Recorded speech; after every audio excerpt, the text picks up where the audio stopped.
आप सभी का फिर से स्वागत है। आज हम स्टार्ट कर रहे हैं और डिस्कस करने वाले हैं इवोल्यूट्स और इनवोल्यूट्स। पिछले लेक्चर में हमने देखा था सेंटर ऑफ कर्वेचर क्या होता है। Capital X comma capital Y, हमने किसी particular point small X Y पे, अगर किसी स्मॉल एक्स वाई पॉइंट पे हमने सेंटर ऑफ कर्वेचर निकालना है तो हमने ये नोटेशन दिया था कैपिटल एक्स और capital Y. But small X Y तो वेरी कर रहे हैं, क्योंकि पूरा कर्व वेरी कर रहा है, इसलिए सेंटर ऑफ कर्वेचर भी लगातार वेरी करेगा। तो मैंने पिछली बार भी बताया था, क्योंकि centre of curvature her point पे अलग होता है, जैसे पॉइंट बदलेंगे सेंटर ऑफ कर्वेचर भी बदलेगा। तो वहीं से एक कंसेप्ट आता है इवोल्यूट्स का।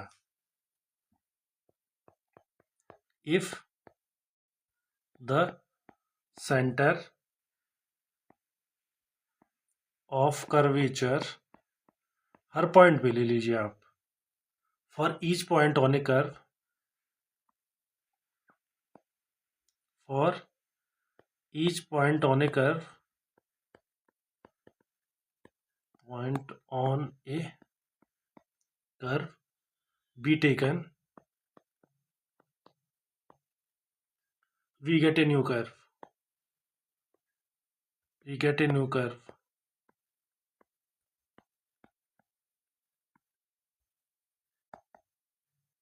न्यू कर्व, और उसी कर्व का नाम है evolute, called evolute of the original curve, original curve. मतलब क्या है, क्योंकि कर्व हर पॉइंट पे स्मॉल एक्स वाई की वैल्यू चेंज करता है, ये हमें पता है। तो जैसे जैसे स्मॉल एक्स वाई चेंज होगा, कैपिटल एक्स कैपिटल वाई भी चेंज होगा। तो उन सारे पॉइंट को आप एक ही बार ट्रेस कर दीजिए तो एक नया कर्व मिल जाएगा। उसी नए कर्व को हम बोलेंगे इवोल्यूट पुराने वाले कर्व का, और पुराने वाले कर्व को बोलेंगे इनवोल्यूट नए वाले कर्व का। मीन्स ओरिजिनल कर्व, जो कर्व था जिसका आपने निकाला हुआ है ओरिजिनल कर्व, उसे ओरिजिनल कर्व कहें। तो ओरिजिनल कर्व क्या होता है, इनवोल्यूट कहलाता है।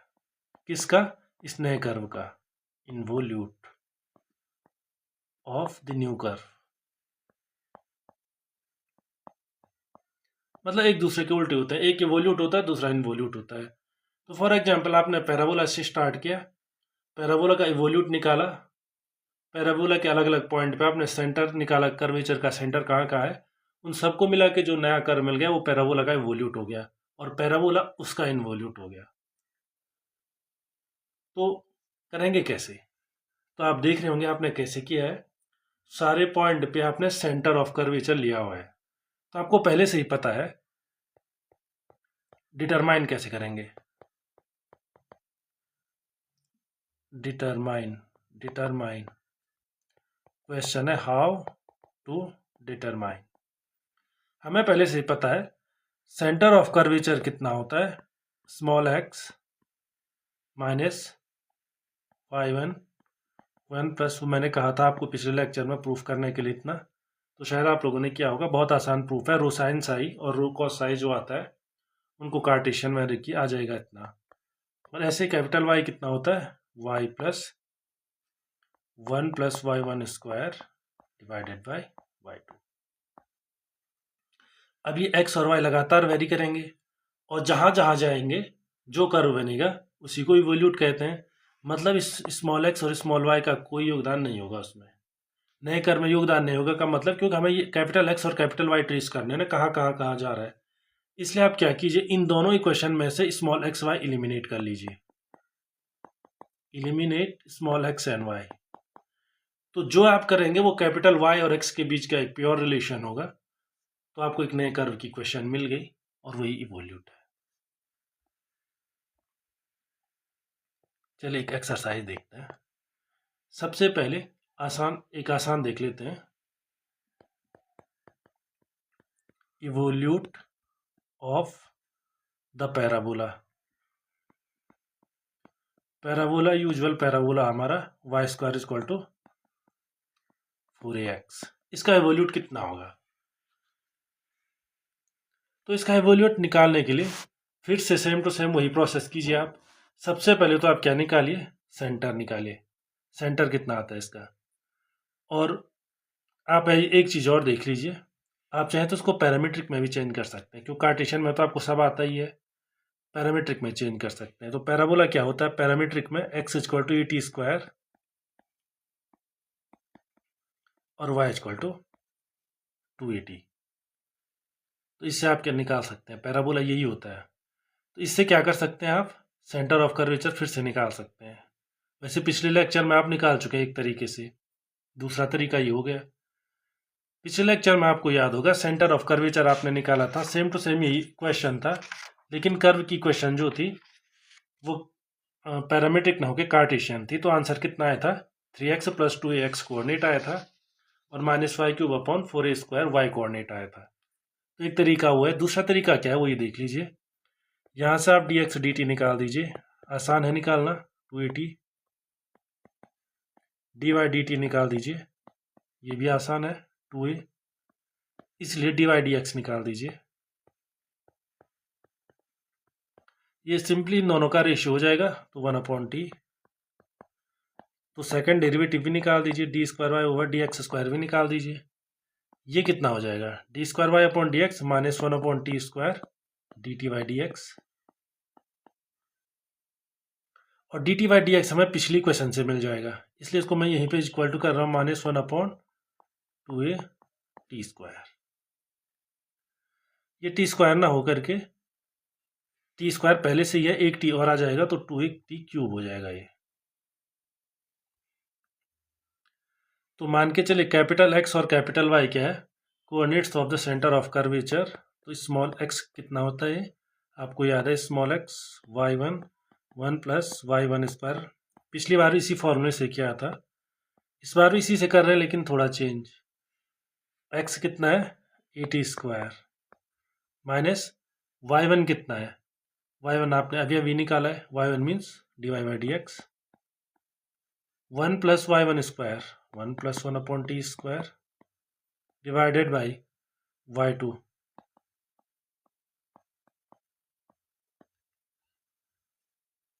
तो इसे थोड़ा सिंप्लीफाई कर लीजिए, AT² तो आएगा ही, माइनस माइनस प्लस हो जाएगा। आगे क्या होगा, t³ तो कैंसिल हो जाएगा, ये आपको दिख ही रहा होगा। और अगर आपको कंफ्यूजन हो रहा है तो एक बार ऐसे कर लीजिए, 2at² को ऊपर ले जा दीजिए, क्योंकि 1/t है, वो कैंसिल कर लेगा। और माइनस माइनस तो प्लस हो ही चुका है। तो आपने क्या किया है, जो ये 2at³ है इसको सबसे ऊपर ले गए हैं आप, तो 2at² हो गया है और 1 + 1/t², इतना मिल जाएगा। इसे आप सिंप्लीफाई कर सकते हैं, एक स्टेप और कर सकते हैं सिंप्लीफाई इसको। कैसे, AT² + 2at², ये हो जाएगा 1 + t², तो ऊपर आ जाएगा 1 + t², लेकिन नीचे कितना हो जाएगा, t²। वो t² इसको कैंसिल कर लेगा, 2a और t² कैंसिल, 1 + t²। आप इसे फिर से सिंप्लीफाई कर सकते हैं, 2at² और at² कितना हो जाएगा, 3at² + 2a। पिछला इक्वेशन याद कीजिए, 3x + 2a ये आया था ना, वहाँ पे x की जगह पे at² आ चुका है, बस यही चेंज है। तो दूसरे मेथड से करोगे तो आपके पास हमेशा दो रास्ते रहेंगे। ऐसे y के लिए भी निकाल के देख लीजिए, कैपिटल Y कितना होता है, कैपिटल Y के लिए हमारे पास फॉर्मूला आया था y + 1 + y1² divided by y2। इससे कैसे हैंडल करेंगे आप, फिर y को भी आप t में लिख लीजिए, 2at 1 + y1² 1 + 1/t² divided by -1/2at³। तो कितना हो जाएगा, 2at।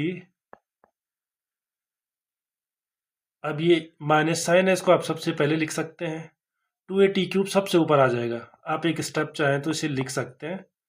अगर थोड़ा कन्फ्यूजन हो रहा है, नहीं कन्फ्यूजन हो रहा तो सीधे सिंप्लीफाई कर लीजिए, 1 + 1/t²। मैंने क्या किया है, जो 2at³ है ये ऊपर ही जाना है, इसने ऊपर भेज दिया है। इज इक्वल टू कितना आ चुका है, ये 2a t पहले से मिल गया, माइनस 2a, ये t स्क्वायर है तो केवल t बचा रहेगा, और 1 प्लस टी स्क्वायर। फिर इसे सिंप्लीफाई किया जा सकता है, तो कीजिए, फिर इसे सिंप्लीफाई कर लीजिए। 2a t तो है ही है यहाँ पे, फिर माइनस 2a t भी आ रहा है, तो दोनों कैंसिल हो गए, बचेगा कितना, 2a t³। और यही हमारा पिछली बार का भी आंसर था। यहाँ पे आपने x equal to a t² रखा है, y equal to 2a t रखा है, तो 2a t इंटू टी है ये, तो आप सेम टू सेम पिछले आंसर से कंपेयर कीजिए, वही मिलेगा। तो इस फॉर्म में लिखने की ज़रूरत क्या है, ये भी तो क्वेश्चन हो सकता है। इसमें लिखने की ज़रूरत ये है, x आपको मिल चुका है, किसकी फॉर्म में मिला है, x की फॉर्म में, y आपको मिल चुका है फिर से y की फॉर्म में, यहाँ पे मैंने t की लिखा है। अगला स्टेप क्या है, अगला स्टेप है आपको एलिमिनेट करना है x और y। एक मेथड आपको पहले से ही पता है, उससे आप x y एलिमिनेट कर लीजिए, आंसर आ जाएगा। लेकिन यहाँ थोड़ा आसानी है कि यहाँ से केवल t एलिमिनेट करना है आपको। जैसे t एलिमिनेट हो गया, आंसर आ जाएगा। इसमें केवल एक वेरिएबल है, नहीं तो आपके पास दो वेरिएबल होते हैं x और y, उसे आप एलिमिनेट करना पड़ता है आपको। करना आसान है क्योंकि आपके पास पैराबोला की इक्वेशन गिवन है, y² इक्वल टू 4x। एक तरीका वो, दूसरा ये। तो कैसे हो जाएगा, दोनों इक्वेशन को एक बार आप एक साथ लिख लीजिए। ये कैपिटल X है, तो इसको भी रख लीजिए इसके साथ,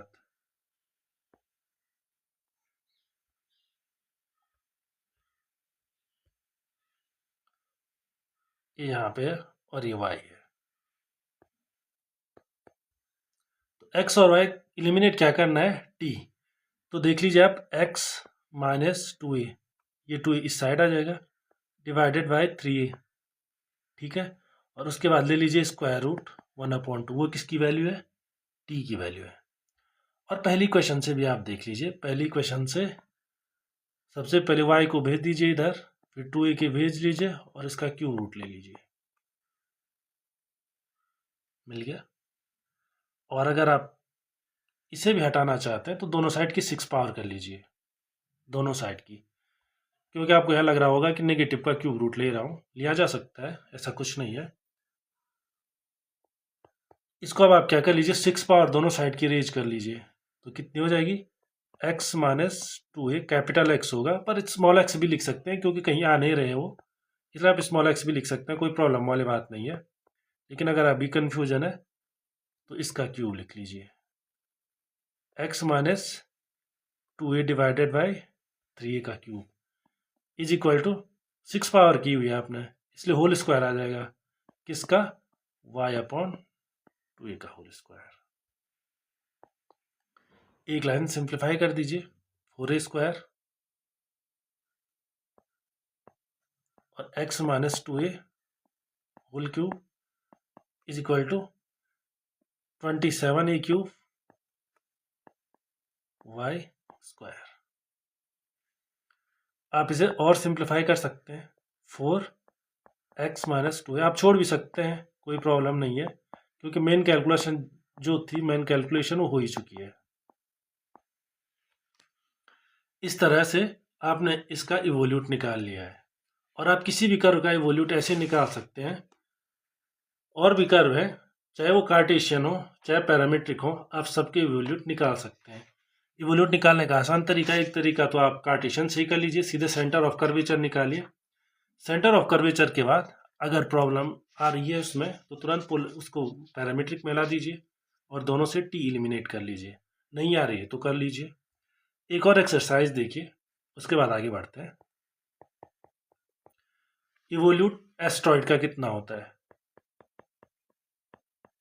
evolute of the astroid, astroid की क्वेश्चन आपको याद ही होगी, x equal to a cos cube theta, y equal to a sine cube theta. और पिछले लेक्चर्स में हमने इसका सेंटर ऑफ कर्वेचर निकाला था और मेथड बताया था। पिछली बार मैंने कार्टेशियन दिया था, किया मैंने पैरामीट्रिक तरीके से था, जिससे आपको एक थोड़ा नया फ्लेवर मिल जाए। इस बार चलो देखो पैरामीट्रिक को ही करते हैं, पैरामीट्रिक के ही तरीके से। सबसे पहले क्या चाहिए आपको, सबसे पहले आपको चाहिए dy/dx। उसके बाद क्या चाहिए, D square Y over D X square. तो अब तो आपको याद हो ही चुका होगा इसका डेरिवेटिव कितना आता है, टेन थीटा आता है नेगेटिव साइन के साथ। लेकिन अगर प्रॉब्लम है तो सबसे पहले क्विकली आप D X by D theta निकाल दीजिए, तो -3a कॉस स्क्वायर थीटा और साइन थीटा। ऐसे आप D Y by D theta निकाल दीजिए, 3a sine square theta cos theta.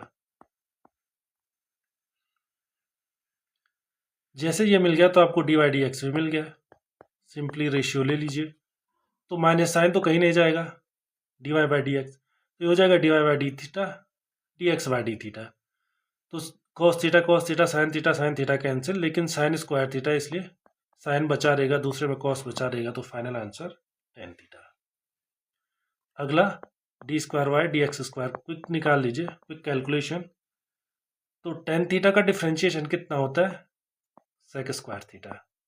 और उसके बाद क्या बचा रहेगा, D theta by D x, उसे आप नीचे भेज सकते हैं। तो D X upon D theta कितना होता है, फिर से नेगेटिव है इसलिए इसको पॉजिटिव कर दीजिए, 1/3a। Sec to the power कितना हो जाएगा, 4 हो जाएगा, पिछले वाले लेक्चर में भी हुआ था। और कोसेक थीटा, इसलिए कैपिटल एक्स कितना हो जाएगा, कैपिटल एक्स होगा small X means a cos cube theta plus इसके बाद कितना y1 D Y by D X tan theta, इसके बाद कितना 1 + y1 square 1 + tan square theta divided by, और 3a भी आएगा इसमें 3a जरूर आएगा, y1 जब आप कर रहे हैं D X by D theta है तो 3a भी आता है उसमें, और divided by second derivative sec to the power 4 theta आएगा, कोसेक थीटा आएगा। देखो इसके साथ 1/3 है, ये भी सबसे ऊपर चला जाएगा, ठीक है। तो जो कैंसिल हो रहा है वो कैंसिल कर लीजिए आप। For example D square Y upon D X square में 1/3 था, वो ऊपर आ गया, या ये कहें ऊपर हुआ है। और क्या क्या था, तो आप और देख लीजिए, जो D Y by D X आपने किया हुआ है डी वाई बाई, उसमें कोई 3a नहीं है, D Y by D x तो छोड़ दीजिए। डी स्क्वायर वाई उसके बाद जो है 1 + y, वहाँ भी कोई 3a नहीं है, तो ये 3a कहाँ से आया, नीचे से आया है, इनसे नहीं आया हुआ है, ये देख लीजिए। और क्या क्या मिल जाएगा आपको, आगे कीजिए, a cos cube theta plus 3a बाहर, और आप पिछले लेक्चर की भी हेल्प ले सकते हैं, वहाँ पे सारा किया हुआ है। क्या क्या बचेगा, मैंने पिछले लेक्चर में एक्सप्लेन किया था, 1 + टेन स्क्वायर थीटा होता है सेक स्क्वायर थीटा, वो सेक टू द पावर 4 थीटा को कैंसिल करेगा, तो नीचे सेक स्क्वायर थीटा भी बचा हुआ है, उसे ऊपर भेजिए। जैसे आप उसे ऊपर भेजोगे तो कॉस स्क्वायर थीटा हो जाएगा, तो टेन थीटा के साथ sine theta by cos theta होता है, एक थीटा कट जाएगा, तो केवल कॉस थीटा बचा रहेगा, और एक साइन थीटा यहाँ टेन थीटा के साथ बचा हुआ है, ये कॉसेक थीटा भी ऊपर चला जाएगा, वो साइन थीटा हो जाएगा, तो इसकी वैल्यू आ जाएगी साइन स्क्वायर थीटा। और पिछले लेक्चर में हमने निकाल के देखा था, इतना ही आया था। कैपिटल वाई कितना हो जाएगा, स्मॉल वाई मीन्स ये sine cube theta plus 1 + y1 square means 1 + tan square theta divided by second derivative भी निकाला है, 1/3 sec to the power 4 theta cosec theta, तो 1/3 ऊपर आ गया, sec to the power 4 theta और कितना कोसेक थीटा, इतना बचा रह जाएगा। यहाँ से मैंने सेकंड डेरिवेटिव की वैल्यू ली है, निकाली हुई है। तो आगे क्या बचेगा, आगे देखिए 1 + टेन स्क्वायर थीटा फिर से उतना ही हो गया, यहाँ से लिखता हूँ मैं, ए साइन क्यूब थीटा तो एज सच रहेगा प्लस 3a भी रहेगा, 1 + टेन स्क्वायर थीटा कितना हो जाएगा, सेक स्क्वायर थीटा, और नीचे 4 पावर है, 2 पावर तो कैंसिल हो गई। अब वो सेक स्क्वायर थीटा ऊपर आ जाएगा तो कॉस स्क्वायर थीटा हो जाएगा, और कॉसेक थीटा ऊपर आ जाएगा तो साइन थीटा हो जाएगा। तो ऐसे हम क्या कर सकते हैं, सेंटर ऑफ कर्वेचर निकाल सकते हैं। आगे क्या करें आप, अब हमें थोड़ा एक काम करना पड़ेगा इसमें, आपको कहीं ना कहीं से एक्स और वाई रिलेशन लाना होगा, थीटा हटाना होगा, थीटा हटेगा नहीं तो आंसर भी आएगा नहीं। तो कैसे करें, ये कैपिटल एक्स है, ये कैपिटल वाई है। थोड़ी देर सोचिए, वीडियो को आप पॉज कर सकते हैं, अगर आप बता पा रहे हैं तो बहुत अच्छा है, मतलब आप सब कुछ समझ रहे हैं। नहीं समझे तो देखिए कैसे करेंगे। सबसे पहले आप निकालो x plus Y. X plus Y कितना हो जाएगा? A cos cube theta plus A sine cube theta, उसके बाद 3a cos square theta plus 3a sine square theta. A अगर हम कॉमन लें तो cos theta plus sine theta whole cube, A plus B whole cube. A common ले लीजिए, ठीक है। आप यहाँ से 1/3 पावर ले सकते हैं, क्योंकि हमें फाइनली जो है x plus Y to the power 1/3 कर लीजिए इज इक्वल टू कितना हो जाएगा, a to the power 1/3 cos theta plus sine theta.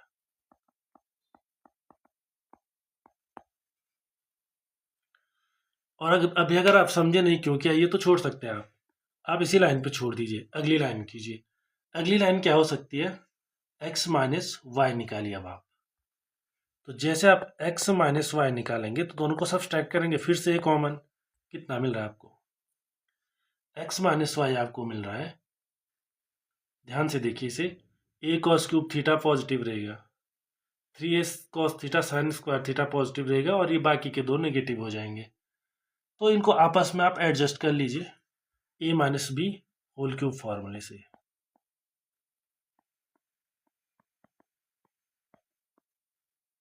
इस फॉर्मूले से, ठीक है।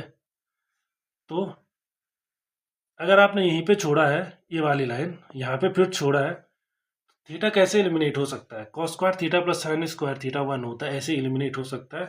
तो अब आपको हिंट मिल गया होगा, यहाँ भी क्या करना चाहिए आपको, x minus Y to the power 1/3 लेना चाहिए, A cos theta minus sine theta, A की पावर भी जो है 1/3 रहेगी, दोनों साइड का क्यूब रूट ले लिया। तो इसको आप एक इक्वेशन बोल सकते हैं, इसको आप दूसरी इक्वेशन बोल सकते हैं। क्यों किया है, इसलिए किया है क्योंकि थीटा ऐसे में एलिमिनेट हो जाएगा, जैसे मल्टीप्लाई करेंगे हम इन दोनों को, cos square theta plus sine square theta eliminate हो जाएगा, तो कीजिए multiply, X plus Y into X minus Y, इन दोनों का प्रोडक्ट हो जाएगा। या आप ऐसा भी कर सकते हैं, कई तरीके हैं, आपको फाइनली करना क्या है, स्क्वायर सब्सट्रैक्ट करना है, ठीक है।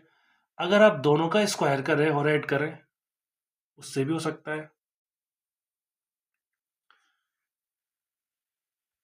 क्योंकि प्रोडक्ट में आपको मिलेगा नहीं, प्रोडक्ट में क्या नहीं मिलेगा, पहले स्टेप में तो नहीं मिलेगा। जैसे आप प्रोडक्ट करेंगे cos square theta minus sign square theta मिलेगा, वो कॉस टू थीटा है, अब वो फिर हटाना पड़ेगा आपको।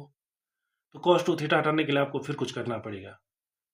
क्या करना पड़ सकता है, जैसे दोनों इक्वेशन को एक्स प्लस वाई जो आपको इक्वेशन नंबर 1 और 2 मिली है, कुछ एडिशन या सब्सट्रैक्शन कर लीजिए। एडिशन करोगे तो कॉस थीटा की वैल्यू मिल जाएगी, ऐसे साइन थीटा की मिल जाएगी तो कॉस टू थीटा की भी मिल जाएगी। एक तरीका तो ये है जो मैं बता रहा था। दूसरी एक शॉर्ट ट्रिक है, शॉर्ट ट्रिक क्या है, आप दोनों का स्क्वायर कर लीजिए, X plus Y to the power 2/3 plus X minus Y to the power 2/3 equal to A to the power 2/3 plus cos square theta plus sine square theta plus 2 cos theta sine theta, कितना हो जाएगा 1। 2 cos theta sine theta को रहने दीजिए, अगली question पे आइए, इस वाली क्वेश्चन पे cos square theta plus sine square theta minus 2 cos theta sine theta, ये पिछले प्लस वाले को कैंसिल कर लेगा तो आंसर में केवल 2 ही बचा रहेगा। ऐसे भी कर सकते हैं, और भी तरीके हो सकते हैं, जैसे 2 तरीके मैंने बता लिया, हो सकता है आपके पास कोई तीसरा तरीका हो, आप उसका भी यूज कर सकते हैं। तो ये फाइनल इक्वेशन आप लिख सकते हैं कि जो आप अब कैपिटल एक्स और कैपिटल वाई को आप हटा सकते हैं, स्मॉल एक्स स्मॉल वाई लिख सकते हैं।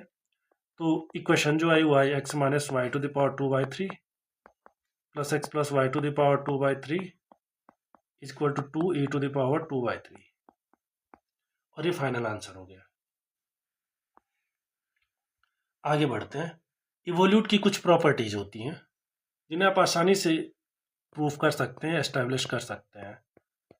प्रॉपर्टीज क्या होती हैं, मान के चलो कोई कर्व है, सेंटर ऑफ कर्वेचर आपको पता ही है, कैपिटल एक्स और वाई होता है। एक बार फिर लिख लेते हैं, x minus rho sine Sai ये होता है, या दूसरा फॉर्मूला जो मैंने आपको दिया वो भी आप यूज कर सकते हैं, Y equal to Y plus rho cos psi, ये भी होता है। आप ऐसा कीजिए, dx अपॉन dx निकालिए, क्यों गिवन है, निकल जाएगा, x की फॉर्म में गिवन है, आसानी से निकाला जा सकता है। x का डिफ्रेंशिएशन आया 1 माइनस, या आप ऐसा लिख लीजिए सेकंड फंक्शन या फर्स्ट फंक्शन, चलो साइन साई एक फंक्शन हो गया, उसके साथ D rho by D X. यहाँ पे क्वेश्चन आ सकता है कि रो तो कांस्टेंट है, उसका क्यों डिफ्रेंशिएशन कर रहे हैं, तो रो कांस्टेंट नहीं होता है, किसी एक पॉइंट पे कांस्टेंट होता है। जैसे कोई कर्व है, उसके एक पॉइंट पे रो कांस्टेंट होता है, दूसरे पॉइंट पे बदल गया, तीसरे पे फिर बदल गया, चौथे पे फिर बदल गया, हर पॉइंट पे चेंज होता है वो, ठीक है। वो फंक्शन होता है किसी चीज का, एक्स और वाई में किसी का भी बोल दीजिए, क्योंकि एक्स वाई के चेंज होते ही वो चेंज हो जाता है, ठीक है, कार्टेशियन में कहे हम तो इसलिए रो क्या होता है, चेंज होता है हमेशा, बदलता नहीं है वो। अगर आप किसी पर्टिकुलर पॉइंट पे आ रहे हैं तो हो सकता है 3 सेंटीमीटर आए, पर पर्टिकुलर पॉइंट पे एक्स भी तो कांस्टेंट होता है, वाई भी तो कांस्टेंट होता है। इसका मतलब एक्स वाई जब वेरिएबल है अगर, या एक्स वेरिएबल है क्योंकि वाई उसी से आ जाता है, तो रो भी वेरिएबल होता है, वो भी लगातार बदलता रहता है। और दूसरा क्या आ जाएगा, आप क्या कर दीजिए, साइन साई का differentiation, cos psi D C S, cos psi D S, 1 minus sine psi को आप रहने दीजिए, जो ये रो कॉस साई है इसको देखिए कैसे लिख रहा हूं मैं, कॉस साई भी है यहाँ पे, कॉस साई को भी मैं हटा रहा हूँ, रो की भी मैं हटा रहा हूँ, इनको लिख रहा हूँ D S D psi, D X D psi, sine psi होता है D Y by D S, cos psi हो गया डी एक्स डी साई, और डी साई डी एस पहले से ही है यहाँ पे, और minus sine psi D rho D psi, D rho D x, sorry. अब देखिए ये सारे डी साई है, D S D psi, D X upon D S था, ये थोड़ा गड़बड़ हो गया है, D S D psi D X D s और डी साई डी एक्स। यहाँ पे छोटी सी गलती की है मैंने, एक्स के रिस्पेक्ट में डिफ्रेंशिएशन हो रहा है तो एक्स कर दीजिए इसे, D X D X D psi D S सारा कट गया 1, तो कुछ बचेगा नहीं, 1 minus 1 0, minus sine psi D rho D X. ऐसे ही आप दूसरा निकाल सकते हैं, जो D X upon D X निकाल दिया है वो माइनस साइन साई कितना आ चुका है, डी रो डी एक्स। ऐसे D Y by D X भी निकालिए, वाई का भी एक्स के रिस्पेक्ट में डिफ्रेंशिएशन किया जा सकता है। वाई कितना है, Y plus rho cos psi, differentiation कितना हो जाएगा, डी वाई डी एक्स, जो कि आगे हम इसे सिंप्लीफाई करेंगे, plus D rho D x, तो कॉस साई आएगा, माइनस रो साइन साई आ जाएगा, और डी साई और डी एक्स लिख दीजिए यहाँ पे, क्योंकि एक्स के रिस्पेक्ट में डिफ्रेंशिएशन हो रहा है। इसे भी ऐसे सिंप्लीफाई कर लीजिए, D Y D X plus जो ये वाला टर्म है इसको तो मैं ऐसे रहने देने वाला हूँ,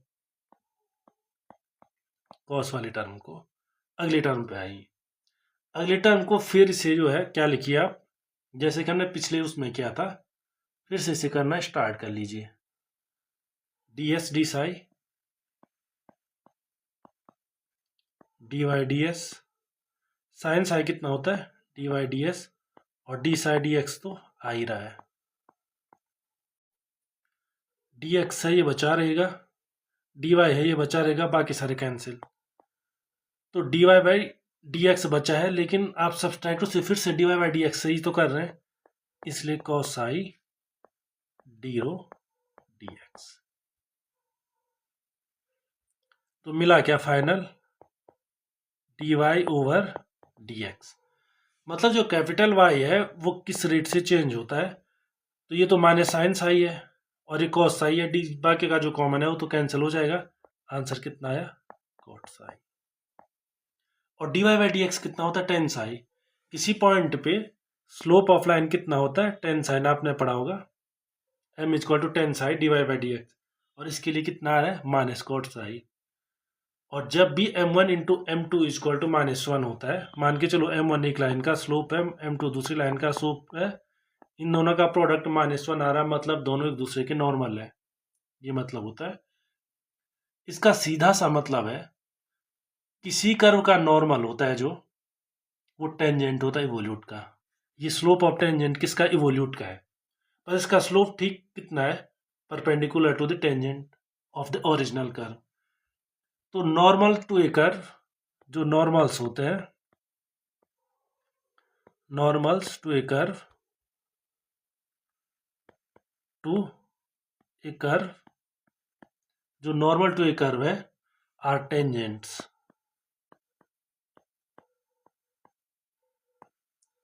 किसके, to its evolutes.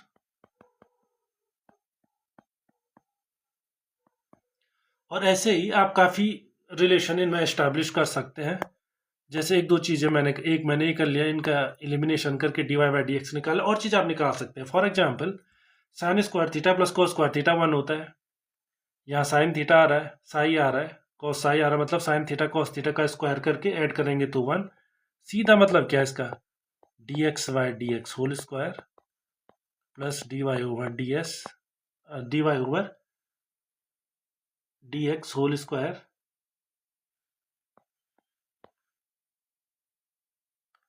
Is equal to d/dx whole square, क्योंकि sine square psi plus cos square psi कितना होता है 1 होता है। तो आपको ये रिलेशन मिल जाएगा। साथ ही में अगर आप कैपिटल एस को कॉर्ड की लेंथ बोलें, कैपिटल एस कितना होता है, तो फॉर्मूला से अगर कैपिटल एस इसकी आर्क लेंथ हो, किसकी, इवोल्यूट की, कैपिटल सारा क्या होता है इवोल्यूट होता है, तो फॉर्मूला क्या होता है कि कैसे चेंज होता है वो, उसका फॉर्मूला होता है dx/dx whole square plus dy/dx whole square, यही तो होगा। यहाँ पर आप x एज ए पैरामीटर ले सकते हैं कि आप x पैरामीटर बोल दीजिए, सेम टू सेम जैसे हमने पहले किया था। कैपिटल x और कैपिटल y स्मॉल x के फंक्शन है, इसका मतलब स्मॉल x पैरामीटर हो गया, और capital x capital y variable हो गए, कैपिटल S आर्क लेंथ हो गई। पर ये वैल्यू तो अभी हमने d/dx के होल स्क्वायर की निकाली है। इसका सीधा सा मतलब क्या हो गया, ds/dx जो होगा वो d/dx के इक्वल होता है। इसका मतलब आर्क लेंथ हमेशा कितनी होती है, रो प्लस सी। dx कट जाएगा, डिफरेंशियल इक्वेशन से इसे सॉल्व किया जा सकता है, और हो सकता है आपने किया भी हो। तो s equal to rho plus C हो गया, सी क्या है कांस्टेंट। इसका मतलब क्या है, हमेशा एक कांस्टेंट डिस्टेंस पे होती है। मतलब अगर आप आर्क लेंथ मेजर कर रहे हैं, अब मैं इसे प्रूफ नहीं कर रहा हूं, तो अगर S1 और S2 दो पॉइंट पे आर्क लेंथ हो तो उनका डिफरेंस उतना ही होगा जितना रो2 और रो1 का होगा। इसका मतलब क्या, मान के चलो एक पॉइंट M1 है, एक पॉइंट M2 है। M1 तक जो आर्क लेंथ है वो S1 है, M2 तक जो आर्क लेंथ है वो कितना है, M1 पे S1 मान लीजिए, M2 पे S2 मान लीजिए, और M1 पे रेडियस ऑफ कर्वेचर रो1 हो गई, तो इस पे रो2 हो गई किसी भी कर्व के लिए। तो S2 माइनस S1 कितना होगा, M2 से M1 के बीच के आर्क की लेंथ, तो वो उतना ही होगा जितना रो2 माइनस रो1 होगा। मतलब यहाँ आर्क लेंथ आप जो है इससे निकाल सकते हैं। अगर आपके पास रेडियस ऑफ कर्वेचर दो पॉइंट पे गिवन है, उनका डिफरेंस निकाली, वही आर्क लेंथ होगी, किसकी, इवोल्यूट की। इसके साथ ही कर्वेचर का ये पूरा चैप्टर पूरा हो चुका है। आप इस पर और आइडेंटिटीज भी एस्टैब्लिश कर सकते हैं कई तरह के, लेकिन कर्वेचर में और भी कई चीज़ें आती हैं जिसे आप, मैंने पहले भी बोला कि जिसे हम डिफरेंशियल ज्योमेट्री में आगे कभी कवर करेंगे, डिफरेंशियल ज्योमेट्री का जब कोर्स होगा। तो फिलहाल के लिए इतना बहुत है। आप और आइडेंटिटी खुद एस्टैब्लिश कर सकते हैं, और इस पर बेस्ड क्वेश्चन करना आप जरूर स्टार्ट कीजिए। For example